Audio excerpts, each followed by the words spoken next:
Welcome to the Indie Horror Junkie Podcast. Tonight, you will be joining Rotting Ricky and Asylum Amy as they play host to some of the true movers and shakers in the indie horror scene. So lock your doors, check under the bed, and get comfortable, because here we go.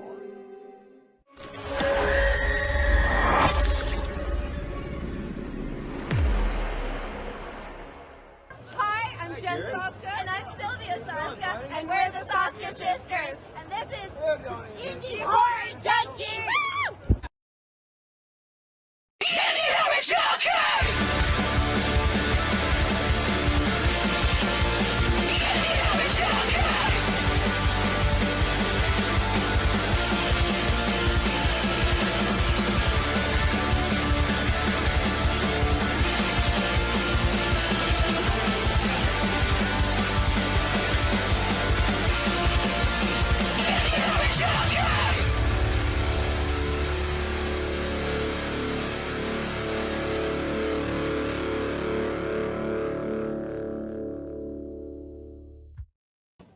Good evening, junkies. Welcome back to the Indie Horror Junkie Podcast, episode number 97, you guys.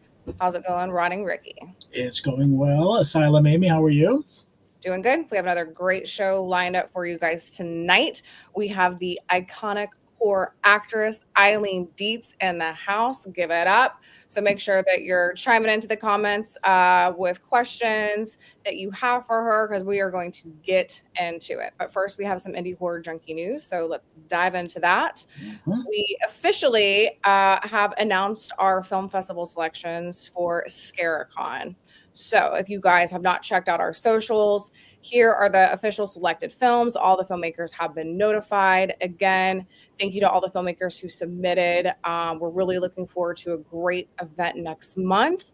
If you have not got your tickets yet, head over to scarecon.com. We're going to be in Syracuse, New York, September 5th through the 7th. So get your tickets, book your hotel, come hang out with the junkies. We have some great independent horror films lined up for you guys. We're playing these films for 3 days. In addition to that, we also have some special screenings. We have a few films that are not a part of the festival, but they're too good not to show you. So we have Sorority of the Damned that is going to be playing along with Popeye the Slayer Man, The Boy from Below, and of course, Hell House LLC. So these are going to be playing over the weekend. Make sure that you are keeping an eye on our socials for those scheduled times. Each of those films will be followed by a panel Q&A with select cast and crew. So we will have, just a ton going on. So make sure that you guys get your tickets, that you get there. These are going to be some really great films and a lot of great networking. So if you're in the industry and you want to come hang out, this is going to be the place to be. Speaking of Film Fest, we have the Indie Horror Junkie Film Fest submissions available. You guys know how we do it. It's held at MegaCon Orlando. The event's going to be March 2026. So make sure you head over to filmfreeway.com and submit your indie horror short and feature films before the prices go up. So we definitely want to see you guys there. Come show up and show out. We have a nice big theater. We're going to have a lot of events, as we always do. You know, we like a good party, so make sure you're planning for that as well. We currently have issue number 18 of the magazine available with none other than, again, Hell House LLC, the final and fifth installment. Lineage, you know we're excited for this. It's hitting theaters August the 20th, so make sure that you get your tickets and you grab your friends and you get your butts in the seats, because there's no better way to support these indie horror films by showing up and buying a ticket in the theater to give them extended releases. So shout out to Hell House cast and crew. We're excited. We're proud to be a part of the indie horror journey with you. We can't wait to check out the film on the 20th. Speaking of magazine issues, on the 1st coming up, we are going to give you a sneak peek of a very special cover. So you can start your pre-orders then. Go ahead and get your pre-orders, and starting September the 1st, and along with your pre-order, you get a free PDF copy of any issue, including any back issues. Another horror news. In November, we have an Indie Horror Junkie original in the works, Reels of the Dead. We're keeping our lips locked tight on this, but just know it's coming from the Junkies here on your screen. It's a brand new horror anthology, Reels of the Dead, Volume 1, The Theater. We're super excited to be working on this. We have a really great team lined up for you guys.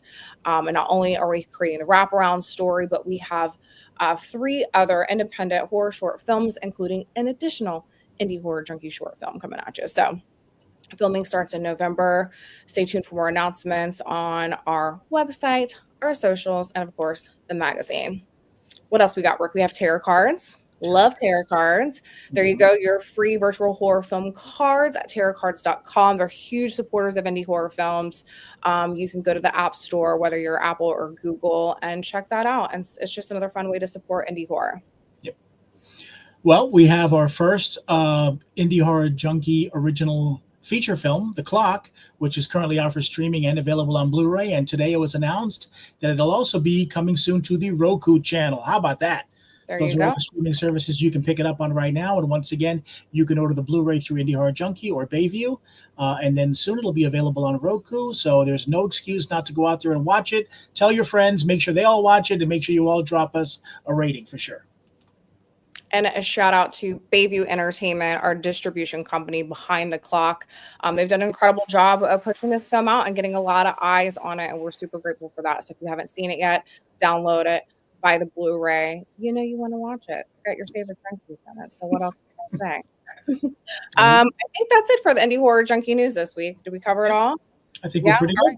And I'm excited to bring our next guest on, you guys. We have Pazuzu from The Exorcist herself, the brilliant, the talented, the wonderful, and classy Eileen Dietz.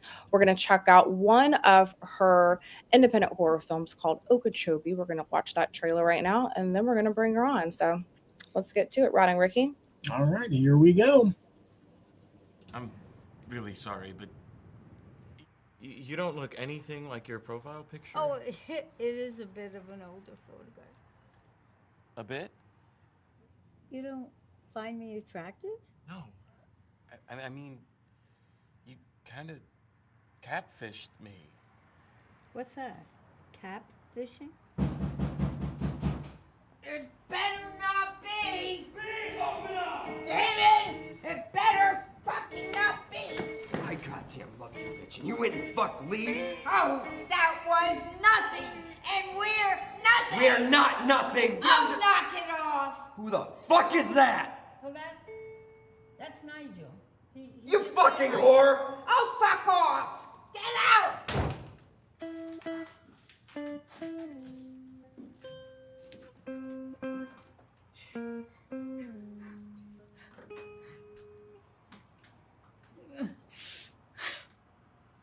Do you have any bad exes? Yeah, sure. Yeah, we had our differences. She's not a Hey! bad person, but How would you like some syrup popcorn? you seem like a really nice person, but I think I should leave. Oh, you are missing out. Please. I'm sorry, okay? But you can't just make a fake profile and lure men into your home. Sorry. Okay? I shouldn't have. But then we wouldn't have met, would we? You can leave if you want to. But didn't we have a nice talk on that Tinder app? Have some syrup popcorn, please, and stay for a while. I guess I never had it before. Okay.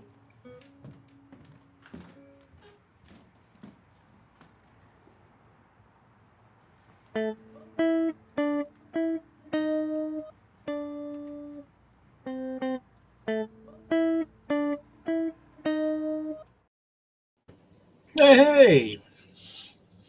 Eileen, I love that trailer. It's so fun to see you in a comedic role. We have so much to get into, you guys. Yeah, okay. We know that we want to get into the nitty gritty of Eileen Dietz and her iconic role as Pazuzu from The Exorcist. But first, let's talk about Okeechobee because that's what we just watched. Okay. it's really fun to see you in that type of comedic role, and you do it so well. Can you tell us a little bit about that film and your character?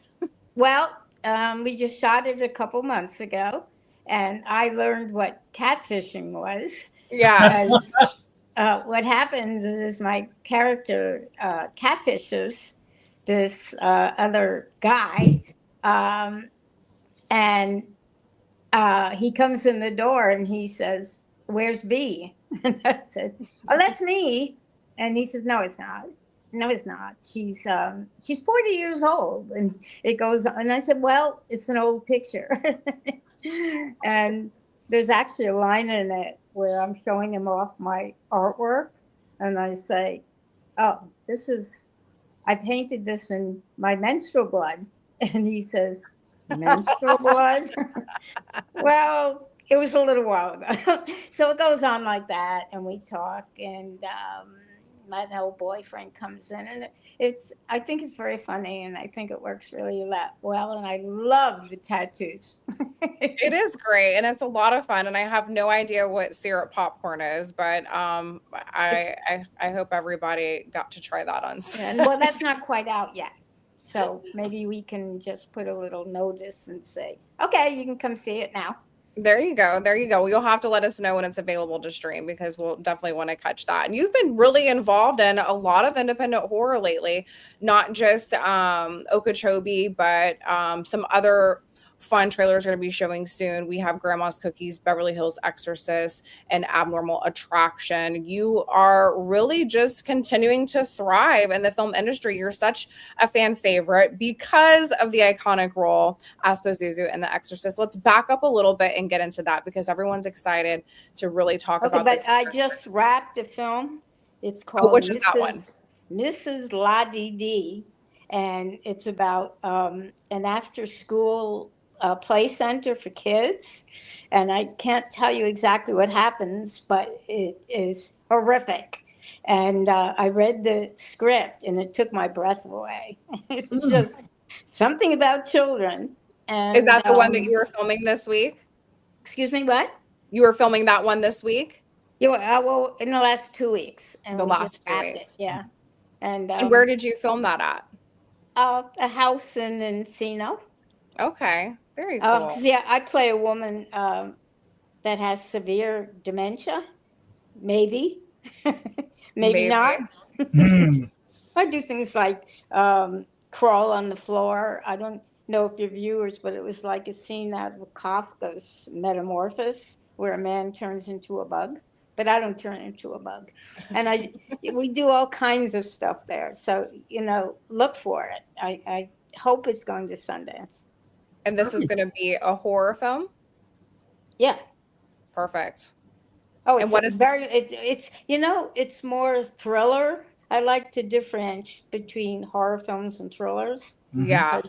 Thrillers is really more about, kind of plots and characters and stuff like that. And horror has plots and characters as well, of course, but there's a lot of blood and guts and gore, and we only have a little blood. That sounds awesome. What was the film called again? It's called Mrs. La Dee Dee. So it's LADADEE. And we were trying to get a clip, but since we just wrapped it, I couldn't do that. Yeah. We'll have to get with you later so that we can get some BTS from that and definitely promote that for you as well. But no, you're super busy. I feel like every time I talk to you, you're on set doing something. So I'm very blessed. I'm truly. You are, yeah. We love to see just, the continued evolution of Eileen Dietz. You're playing all these different characters and all these different subgenres of horrors, and it's a lot of fun. Your most legendary role was, as we all know, Pazuzu from The Exorcist. My first question for you is, when you took that role, did you realize that it would become one of the most iconic horror films of all time? I mean, you were young, so. No, absolutely not. In fact, the reason that they wanted everybody to think that a little 12-year-old girl did all that stuff in the movie, that it would be scarier. So they asked me if I would mind not taking a credit. And I thought it was just a little horror film. So I said, I don't mind. And that's why I don't have a credit in the film. And then I was only supposed to do the masturbation scene. Right. As time went on, I did the levitation, the masturbation, the vomiting, the death scene at the end, as well as the clip of Pazuzu, which we did the very last day. It was just Really? and I, that Dick Smith, of course, the makeup godfather of the world, they just came up with it and decided to do it. And we shot it the very last day of filming. And So that was a Hulu. last minute decision to put that makeup on you and shoot that clip? That was Dick Smith. Wow. But I'm sorry he passed. Gosh, yeah, because he turned out to be a friend, and he read my book. And we're going to get to that tonight as well. We have a question right here from Mary. How long did you film and makeup as Pazuzu versus possessed Reagan? I'm sorry, Pazuzu what?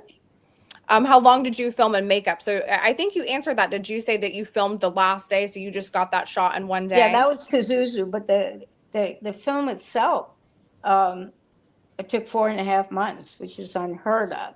Oh, wow. And, I worked 3 or 4 months on it. Billy Friedkin didn't like the set, so he tore it down, and we all went on a very expensive unemployment because they had to pay you. If they didn't pay you, you could take another job.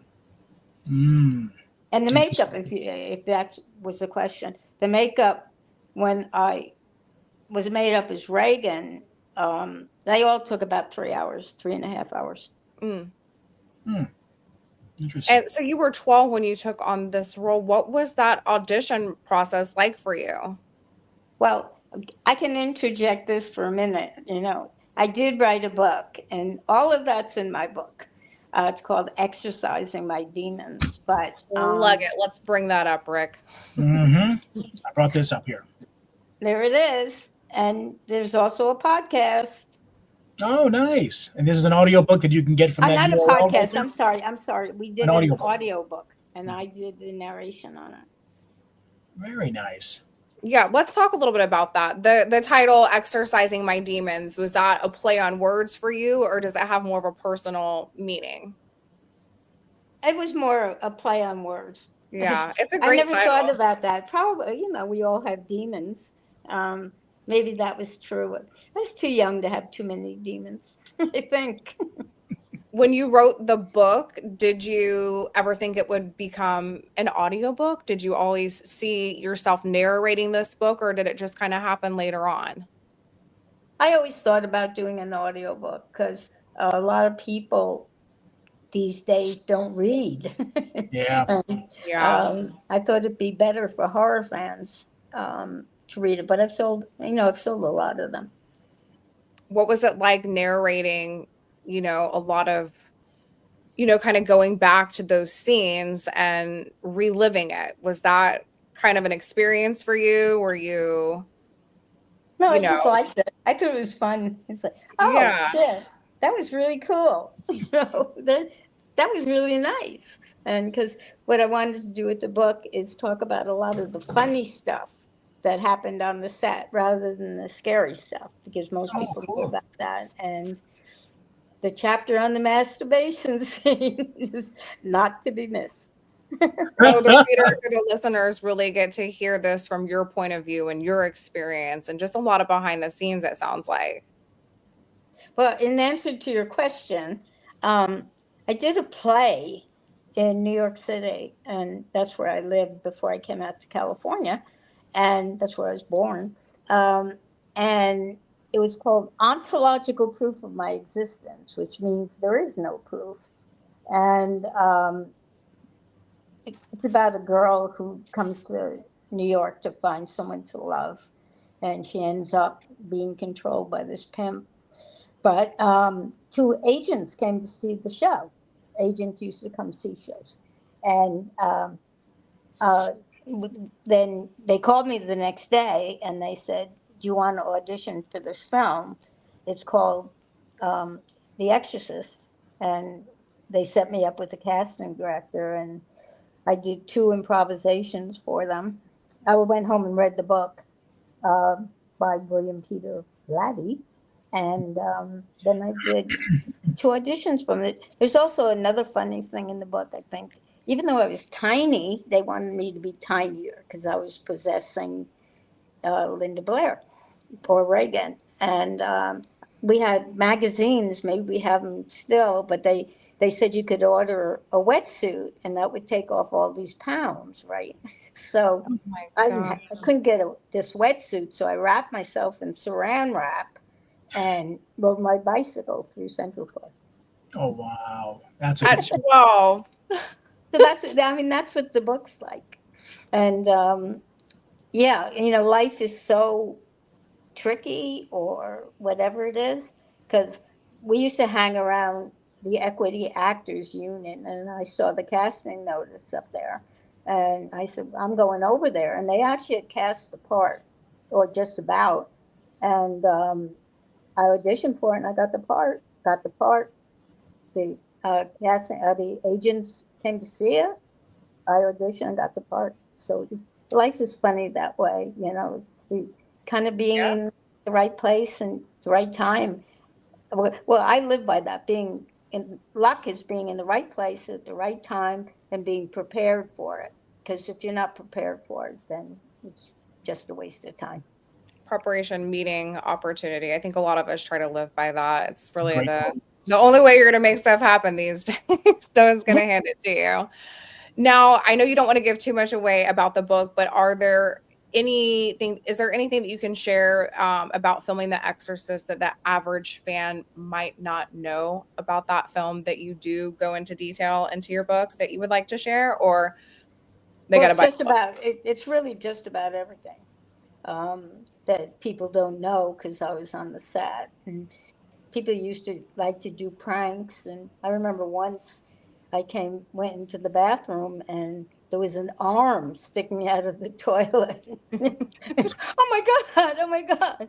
And, so you had to take care of the tension one way or the other. And, just things. It was so cold on the set. They took it down to like 10 or 5 degrees so you could see the vapor coming out of everybody's mouth. And Billy Freakin, the director, and the cinematographer and the actors, Max von Sydow and Jason Miller, they all had wetsuits on under their cassets or clothes, but I had a nightgown on, and it was very cold. And there's a story about that, my spiritual experience. It's cool. I got to get this book. I want to know all the details, and then I want to pick your brain about it later on. I mean, you've been working in horror movies for decades. How have you seen the genre evolve from The Exorcist until now? Now you're on so many, indie horror sets. What are some of the differences that you've experienced? Well, I think mainly that if you think back to the great films of the 70s and 80s, like the classics, like Halloween and Friday the 13th and Texas Chainsaw, and all those films, there's no gore in it. In fact, there's no blood in it. And I think because the world is so much crazier now, and we see so much things on the news and, horror in our real life, that people, I don't know if get off on horror is the right word, but I think it helps you, the really gory films, It's a lot more parallel and stuff, that I think it helps fans get off of these, express these feelings and emotions that you can't express in real life, kind of like riding a roller coaster. You get that fear and stuff like that. And a lot of the times they have happy endings, but even if they don't, like Bart the Clown, you still like him. And you excuse the expression, but I think you really exercise those emotions and get it out in a way that's, healthy and good, and you don't have to keep them in because you watch the news. It makes a lot of sense. We are, all this stuff is shoved in our face all the time on the news, and we become very desensitized to it. So when, the creatives behind these films want to push the envelope, it's because they can, because we're already exposed to it. We already, and like for me, that's what's scary. Real life scenarios happening. That's what scares me in a horror film. There's nothing more horrifying to me than a very tangible experience that I can relate to that's parallel to the real life that we're living right now. And I think that's where it goes. But then they just push it even further with all the practical special effects and the over the top kills. And I think there's a lot of artistry that's really continued to be celebrated with all the practical special effects that's become almost like a competition, like who can make the goriest film, who can make the gnarliest kill, like how can I get people to talk about this? And speaking of Terrifier, they did it. Like they pressed that envelope and they made something so just out of this world, terrifying. Yeah. With with the Art the Clown character and all these mutilation scenes that he did, but everybody loved it. And now Halloween Horror Nights has a house for Terrifier, and what they did really kind of inspired a lot of other filmmakers to take it there. So you're right, but there's also something fun about the classics too, that you just don't have to take it there to have like a fun, cozy Halloween film. Yeah, and there's terror in the films, in those classic films. There's A lot of definitely suspense. horror and terror in there, whether it's Michael Myers or Jason or those iconic people or Reagan. Right. But I think Terrifier, and I think Damien he's just a genius, and he does most of the FX. I think he does all of them. He was a genius, and he just knew what people needed and what people wanted, and that's why the film and a marketing genius, and that's why the film's so successful and just getting more. And the funny thing, just to add, David, who plays Art the Clown, he's a friend, and he's so gentle. Oh, you yeah. know him, Amy, don't you? Yeah, he's just the sweetest guy. He's, and he's a comedian. Like he's just a really funny, sweet guy. He's, you see a lot of that comedy that he pulls from with the Art the Clown character, but yeah, he's just a very gentle soul, very sweet. Yeah. We do have another question here. Eileen, what is your favorite movie of those you've been in? I watched Night of the Caregiver and your performance was fantastic. Oh, thank you. I'm upset about that movie because, unfortunately, the producers and directors, after we finished the movie, they didn't do anything with it. They didn't promote it. So that's why it's on. That's why it's on Tubi. What was the question? I'm sorry. Something about Night of the Caregiver was great. Yeah, it was basically what is your favorite movie of all the ones you've been in? Oh Lord. All of them. There you go. What was your favorite? The cute answer is the last one. But it's seriously, it's really hard, and I've done so many films, and I think I'm really lucky that I really am horrified, maybe by 3 or 4 of them. The rest of them I really like. So of course I love The Exorcist. It was the first big studio film I had ever done. My first film I ever did was an epic black and white movie called Teenage Gang Debs. They fought with knives. They didn't fight with automatic weapons. So that was the first film I did, and The Exorcist was the first big studio film I ever did. But I had done television before that, and special on PBS and some soaps and stuff. But The Exorcist was the first big studio film. So I really liked them all. I loved shooting Mrs. Ladige, and I was sorry when it was over. Aww. It is. It's always a bummer to wrap, and then you're used to being around everybody and being on set. To play off of Mary's question, I should say the director name is Jacob, and I can't pronounce his last name. And he and his wife Autumn directed and produced this film. So look for Oh, it. that's great. Okay, so they co-directed a husband and wife team. Yeah. Very I can't quite think of the name. I'm sorry, guys, if you're watching this. That's okay. We'll plug them later in the comments. Now I'm Have going to no look fear. it up on my computer while I'm talking to you. There you go. And to play off of Mary's question, what are some of your favorite horror films that you did not play a role in? Or wished I had. Or wished you had? Yeah. Or something you turned down that you wish you didn't. I'm sure you have a lot of stories. Oh, well, my manager, Chris Rowe, says I don't turn down anything, but that's not true. There is what we call horror porn out there, and I won't do horror porn. It means that there's I won't horror do it either, for no Eileen. reason. Me either. Pardon? I said, Me we're either. not doing that either. So there you go. Another question here is- But Terrifier, of course. I love Michael Levy's and Jason Levy's Fuzz on the Lens when they did Stream.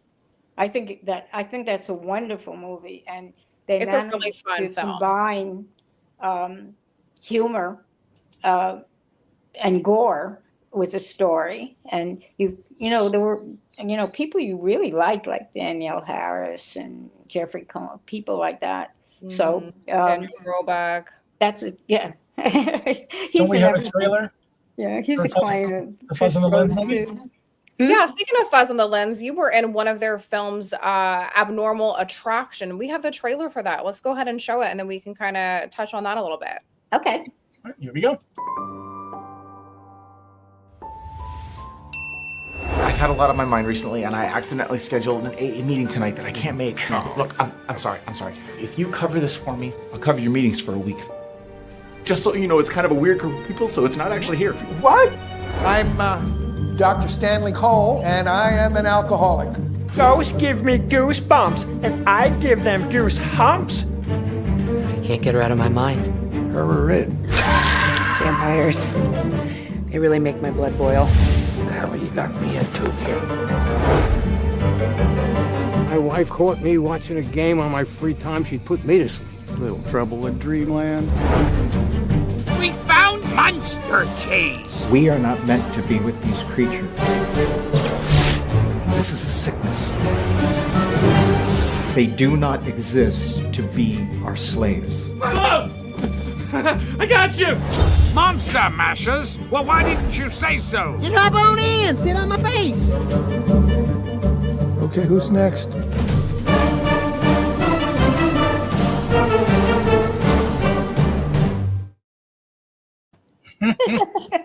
Cute little ditty. Yeah, and I always like to tell Michael,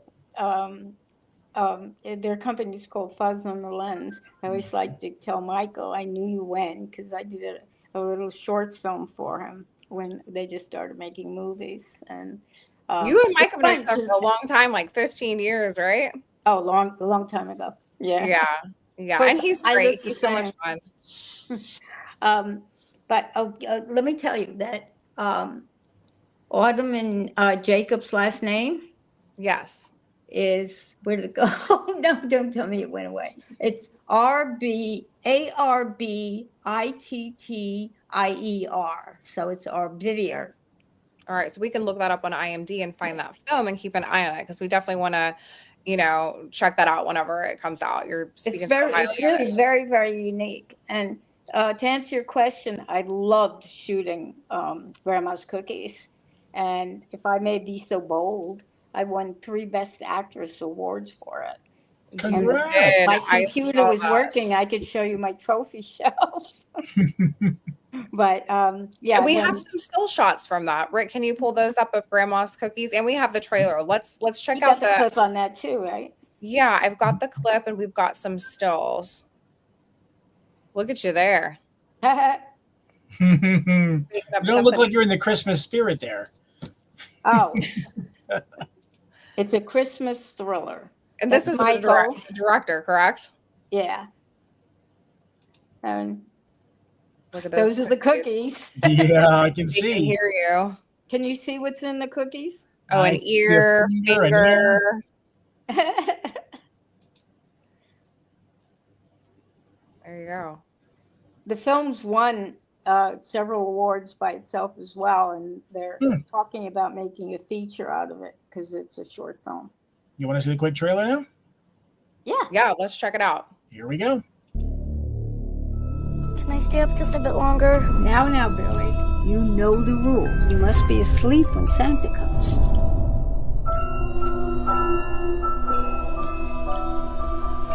Do you want to know how I started making cookies? One dark Christmas night, I knew just how scary Santa could be. Billy! Because Santa loved how they tasted. I suppose it's time I told you the truth about Santa Claus. Just like one of his sugar cookies.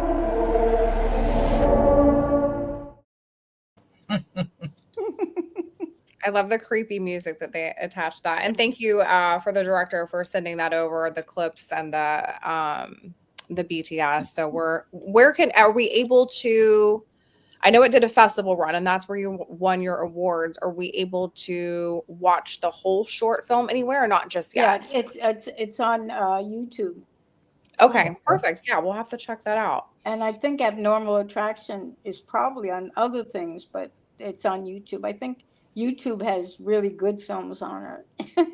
You can find everything on Tubi. If you put my name on Tubi, you'll see all of them.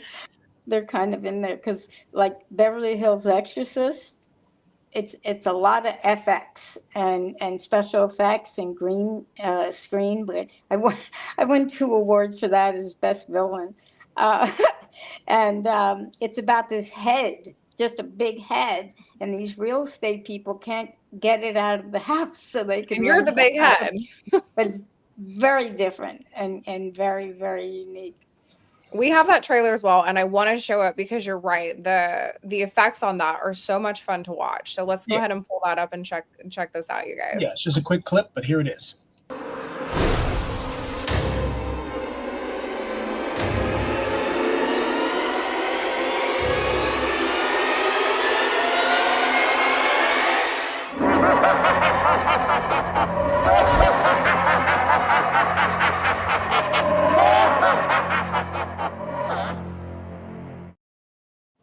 I've never looked better. As a matter of how fact, do you prepare for those roles, Eileen? Like you have such a great look, and the way that you really present yourself in these characters is a lot of fun to watch. What is that mental process for you? Or are you just out there having fun?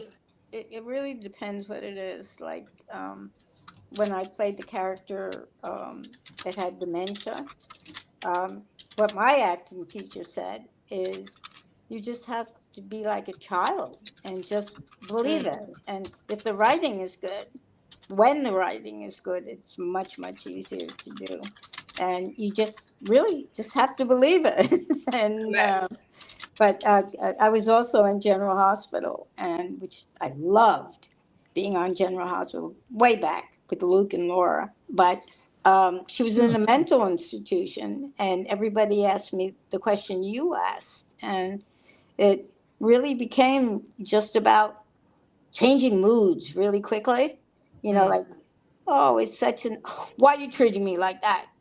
It's pretty out. Why don't you love me? And, you know, so with her, it was just like changing moods, and the writers loved the character, so they wrote for you, and then you basically have to say the words and believe it. I think that takes away a lot of acting things that people do. They do research. And how old were you when you were in General Hospital? I didn't know that you did that. Yeah, I had no idea either. Old. Young. Younger than I am now. I played a teenager, though. I'm going to have to go try to dig up some of those clips off of YouTube, Eileen. Well, she carried a gun around with a gun in it, a doll around with a gun in its head, because afternoon viewing, and you know, she was just a very sweet, vulnerable character. And I was in the mental hospital with a character named Heather that had been on the show a long time, and she was psychotic, and I was just kind of messed up. I really love that character, and people would write fan letters and they'd say, were you really in a mental hospital? How did you know how to play that? And so it went on. I love that. I'm going to have to go dig that up and check it out. That sounds like a lot Anybody of fun. can check it out on what? On YouTube. Plug it Just put in again. General Hospital and Eileen Dietz, and you'll see me.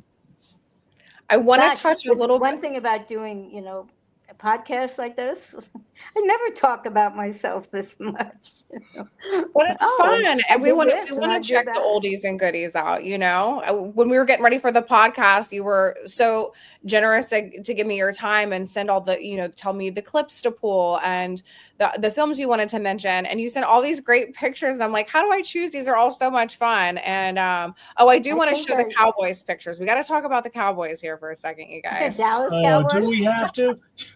Yes, we got to talk about the Cowboys. All right. I got to take a look and see if I can find that picture real quick. Just give me a moment. You can talk about it while I pull it up. Well, it's not all horror for Eileen, you guys. You and your husband are big Dallas Cowboy fans. You actually were just at the Raiders Cowboys scrimmage that they had in California. You had great seats, right front row, 50-yard line. And I'm like, hey, wave to the punter.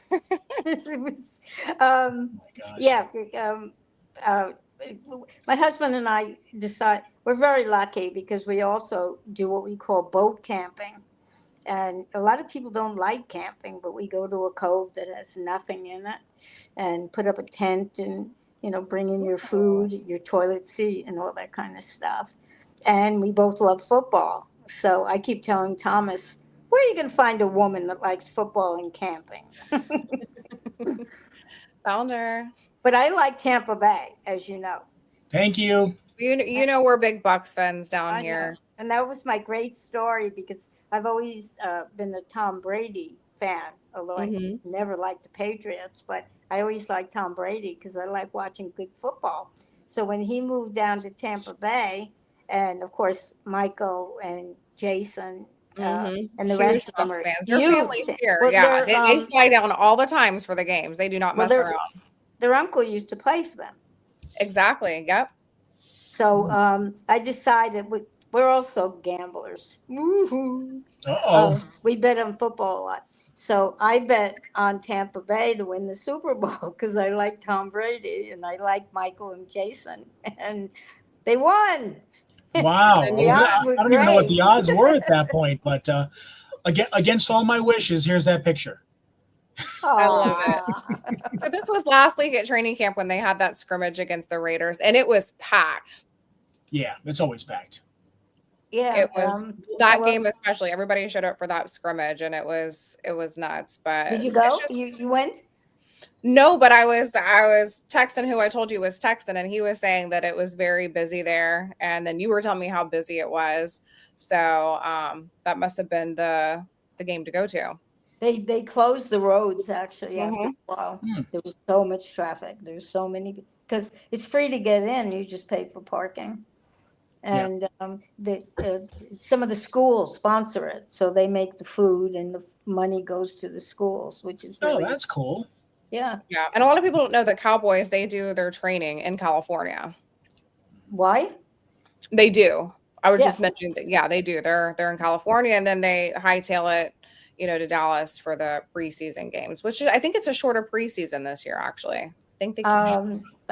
I think it has been for a couple of years because people still get hurt. But when I was on General Hospital again, we went out to the Dallas training camp. It was in Thousand Oaks then, and Thomas, being the hugest fan he is, when he met Tom Landry, he was such a fanboy. It was like, oh my God, that's Tom Landry. That's a legend. And they all watched General Hospital because they had nothing to do during most of the days. So that was a great experience. So it was great. So much I do have a question and then a follow-up for that question. But the question, this is from James Michael Roddy. He asked, have you ever seen the documentary Monster Kids? I'm sorry, can you repeat that? Have you ever seen the documentary Monster Kids? No. Oh, okay. because he supposedly interviewed you for that. He said, "Do you remember when we did your interview for Monster Kids, and later we were confronted by Joe Pilato at the first Monster Palooza?" I do. I remember that. Yeah, he's passed now, but he. Oh, he has passed? I didn't know that. Oh, Yeah, that's he passed. sad. He Well, was Monster great. Kids Only just recently person I know, he used to drive a school bus when he wasn't doing something for Days of the Dead. Really? And they fired him because they caught him drinking, driving a school bus. drinking and gambling on football. Well, Monster Kids just got picked up by Bayview Entertainment, right? So you'll actually be able to stream that here in the next couple of months. So that's really cool. Yeah, it's a documentary about all the old school horror movies, and they interview a bunch of the different people, including yourself. So it just got picked up. It'll be out on streaming services soon. Oh, good. Does he know which streaming service? I'll put Michael in touch with you, and he'll let you know. But that just got picked up recently. There's a great interview on Shudder. Also, they come into my house. Oh, really? And on I forgot the name of that. Is it Griffith? You know they're huge on YouTube, and I have to look that up. They have 500,000 viewers on there. So when they come into your house, do they see this display here? They can, yep. But I love that trophy. Oh my God, it looks amazing. That's really cool. Where was that from? I was trying to read it. I don't remember where it was from. I think the Horror Icon Award. Yeah, I can. It happens to be right here, but it's. I was going to say, I thought I saw it over your shoulder. Pardon? I thought I saw it over your shoulder. It's wearing a baseball cap. Yeah. Well, Thomas does that. Like, look at. Can you see here? My Oscar. That's not my Oscar. It has a brain on top of it. Your Oscar. That's not your Oscar. Thomas loves it, dude. But he also has. Are you able to see this with my phone? Because he also has 5 Super Bowl rings. Wow. On this hand that it's severed. This is a neat trophy right here. Can you see that? I don't know if you can see that. And the interview that you're talking about that they came to your house, if you find that link, send it to me later, Eileen, and I'll post it in the comments here that viewers can go back and they can check that out.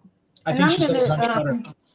I'm going to see them this weekend because and any of you guys that live in or near Long Beach, we're doing a Midsummer Scream there this weekend.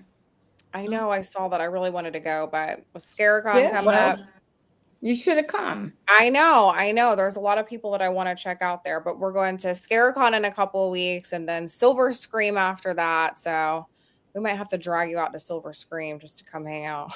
And I went to school in Syracuse for about 15 minutes. Well, there you go. I didn't like it much. Well, this would be my first time going to Syracuse, so. Yeah, I've never been either. I'm just a Florida girl. I'm trying to find this thing while I'm talking to you. Autumn and Jacob met at Syracuse University. Oh, wow. Yeah, maybe they'll go up there for that. I'll tell them about it. Yeah, tell them to come say hi. You do a lot of horror conventions, Eileen. That's where I met you. I met you at New Jersey Horror Con. And you travel quite a bit for these conventions. You attend them regularly. What do you love most about meeting the fans in person? It just, it's got to make you feel all warm and fuzzy, like that, because but the fans are just so kind of overwhelmed, and some of them are scared to meet me. But, and some of them haven't watched the movie, and then I always say, hey, watch the movie, and now you can watch the movie because I don't look like that. So I just really appreciate. I found it while I was talking. It's called the Grim Life Collective. Oh, Grim Life. Okay. Oh, it's amazing, and they're going to be at Midsummer Scream too. Mm-hmm. So any of you They run guys the film festival at New Jersey Horror Con. say it again. I think I'm thinking of somebody else. No, I know who you're talking about. Well, what they do is they visit places in Europe. They're husband and wife, right? Yeah. Yes. Okay. And she has green hair, but they visit places in Europe and do stories from there all over Europe. So they're never really in town, but they came to my house and did this whole interview. And I wonder if you can you see that? Can you see that? Yep. Oh, there it is. Yes. That's who I was thinking of. They and I sold 50 books after that interview. Of course, I found out a lot about shipping and handling. Oh, yeah, I bet you did. We found out I had about to that find too. We started our magazine publishing company. Yeah. By the way, if you want to find my book or all my merchandise stuff like statues and figures, and I have a little store when I do conventions, and I have a webpage. Yes. I forgot what I was going to say. I mean, we definitely will put the webpage in the comments here. People can go and check out your website. They can get their Pazuzu t-shirt. They can, they can pick up the Exorcising My Demons book. You guys can head over to Audible and download the book. You're also on Facebook. You're on Instagram. You're out there and you're doing your thing, and it's so much fun to watch. And I just love keeping up with you. And I'm so happy that I ran into you and. In New Jersey. We were in New Jersey, and I was like, "Hey, Eileen, I'm a big fan. Let's talk. I got to get you on the podcast. We want to hear everything." So, and you're just so sweet and personable and fun to be around, and I love that about you. And you've got a lot of really cool stuff coming up with Grandma's Cookies and the film you mentioned earlier that you just shot. The D, I can't think of it again. Mrs. La Dee. Yes. You have to think of la-dee-dee, la-dee-dee. La-dee-dee. There's a theme song that when you hear it, it just won't go out of your head. But it's, now's the time for Mrs. There's your website there, EileenDietz.com. Yeah, I mean, who can forget it? Yeah, and most people that order things, you can't order it off the Facebook page, but you can order anything you want practically from off a Facebook page or off my email, which I don't mind saying is EileenDietz11@gmail. And that's the easiest. Do you offer to sign the book or to sign the? Oh, the absolutely! photos? Don't buy it off of Amazon because you can't get it autographed. It's not personal. Oh, yeah, there you go. And I don't make as much money. Show up to one of these cons and get that autograph. You should tell us more about you guys now that I've talked. Oh no, this show and this episode is all about you, sweetheart. We want everybody to know everything about you. I should have wore my Pazuzu shirt that I bought from you in New Jersey because I love that shirt. I think I wanted to give it to you. I wear it to the gym and I get a lot of looks. I'm like, yeah, you like it. Oh. Well, I see you on Facebook all the time. Rick, you're on there all the time talking. Yes, I try. He handles the Facebook end and I handle the Instagram end, and we try to divide and conquer and spread the Indie Horror Junkie world in both directions. Are you my friend on Facebook? Yes, ma'am, I am. I've tried sending you a couple messages. No, you are because I see you all the time. Is Amy? Oh, Amy? I'm not sure. Yeah, on there, and then on Instagram as well. I actually tagged you in some stuff today from the Indie Horror Junkie account, but I'll send it to you. Okay, well, I'm such a dope. I'm still figuring out Instagram. It's okay. I'll text it to you so that you can have it, and it'll take you directly to those links. And you guys want to check Eileen out on her Facebook and Instagram because you're really good about posting and sharing what you're doing and where people can find you. And you've got some great pictures of projects you've done and, with just other people that you're hanging out with, your convention appearances. So it's a great way to kind of stay in the know and, come hang out with what we got here. What I got to say, and it's absolutely true, that I feel so blessed. And I really do. I get up in the morning and I say, thank you, universe, that I can make a living signing my name on pictures and merchandise and, and doing indie films that I absolutely love. And I'm just so appreciative of it.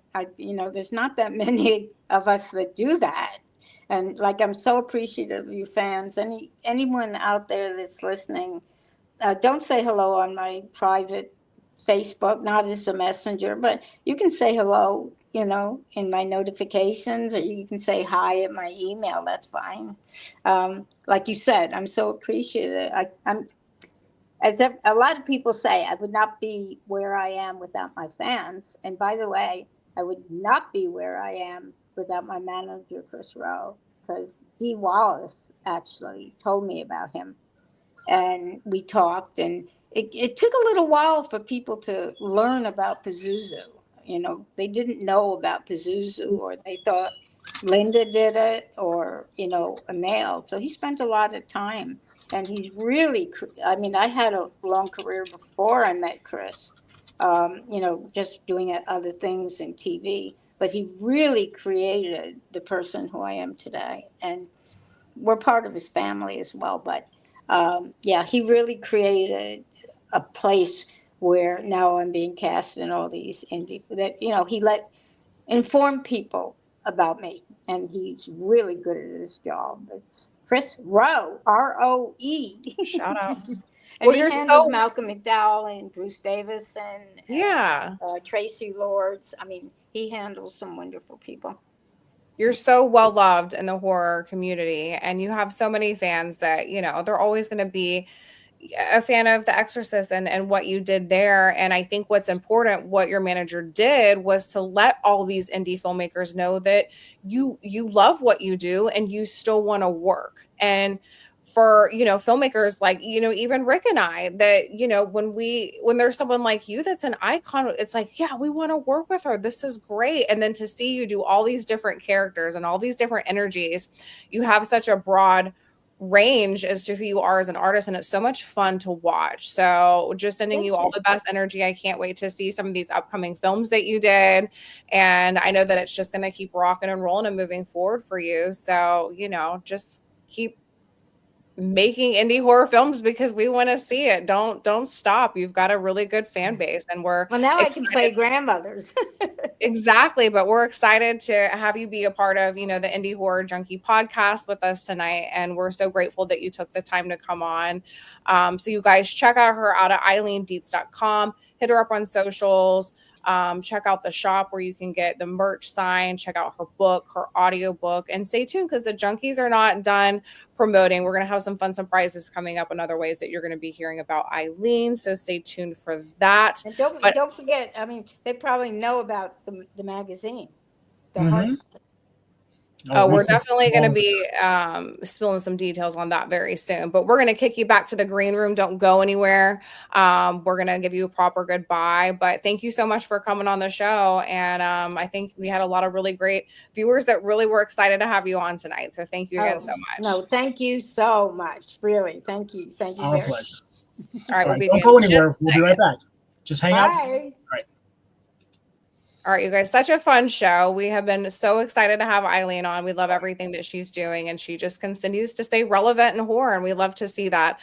So if you guys are loving what we're doing and you want to support the Junkies, head over to our YouTube channel, like and subscribe. We're here every Wednesday from 8 to 9 p.m. Eastern Standard Time. We've got some fun guests lined up for the rest of the month and moving ahead. So check us out every Wednesday, and we'll see you next time.